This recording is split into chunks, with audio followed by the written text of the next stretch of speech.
स्टेजवरती विराजमान झालेले कलाकार, त्यानंतर संस्थेचे संस्थापक अध्यक्ष विजयकुमार इंगळेजी सर आणि त्यांचा सर्व परिवार, भारत विकास प्रबोधिनी जी काही संस्था आहे त्यांच्या अंतर्गत जे काही सामाजिक कार्य केलं जातं त्या सामाजिक कार्याचा अनुभव गेल्या 2 वर्षापासून मी घेतलेला आहे।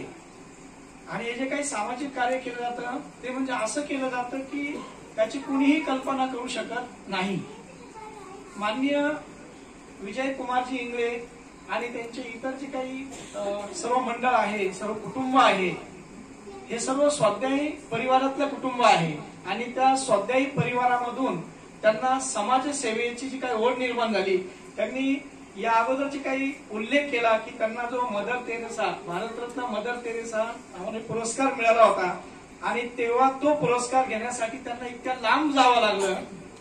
आणि आपण जे पुरस्कार विजेते आहात, म्हणजे हा पुरस्कार म्हणजे काय, हा काही खरेदी केलेला किंवा घेतलेला असा काही पुरस्कार नाहीये।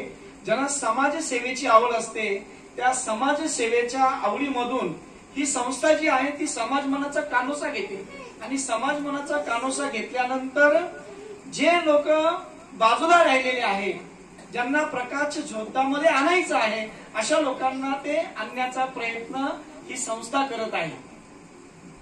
माझ्या सर्व बंधू आणि भगिनींनो, मी प्राध्यापक कैलास राजाराम काळे, मी मराठा विद्या प्रसारक समाजामध्ये गेल्या 25 वर्षापासून सेवेमध्ये आहे।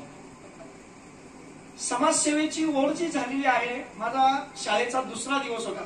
मी थोडंसं बोललं चालेल ना सर, 1-2-3 मिनिटं?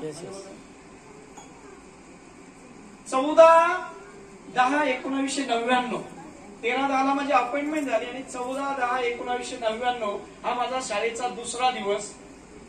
माझी बस सुटली। मी सिन्नर ते वडांगली पहिला अपडाऊन करायचो, वडांगलीला माझी फर्स्ट अपॉइंटमेंट होती। बस सुटल्यानंतर मी मोटरसायकल वाल्यांना हात देत आणि